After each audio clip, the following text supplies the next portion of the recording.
Bismillahirrahmanirrahim. Mengapa kajian terhadap tema hadis itu dinilai penting untuk dilakukan?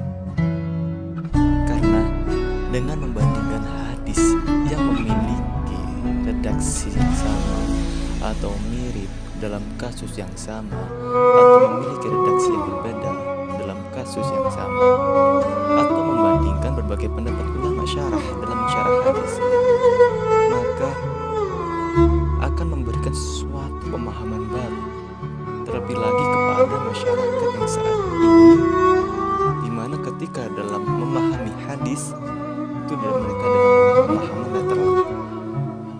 Lalu dengan menghimpun ataupun mengumpulkan data-data hadis yang terkait dalam suatu tema, baik secara lafal maupun secara makna, melalui kegiatan tahrij al-hadis.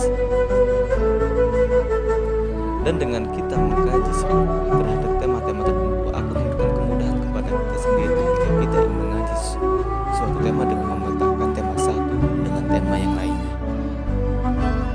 Lalu lanjut kepada pertanyaan kedua, mengapa hadis yang sama dikaji oleh orang yang sama namun menghasilkan kesimpulan yang berbeda? Kita sendiri tahu seorang penyarah hadis adalah manusia yang lahir dalam konteks sosial, politik dan sebagainya, seperti yang dituliskan di dalam artikel.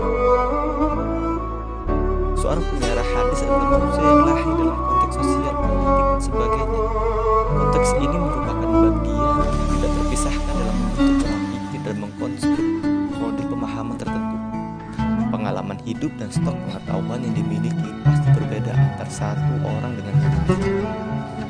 Perbedaan ini kemudian terjemahkan ke dalam karya-karya syarah hadis yang tidak selalu sama.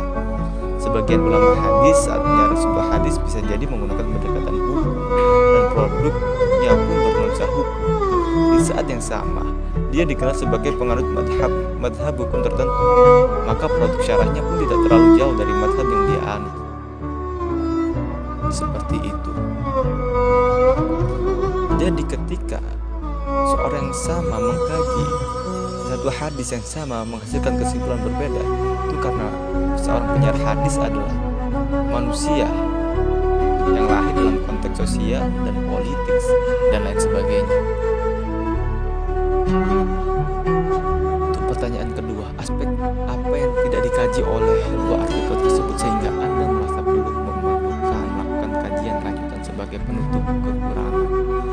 Mungkin untuk saat ini saya merasa cukup dengan dua artikel tersebut, bukan berarti saya tidak kritis atau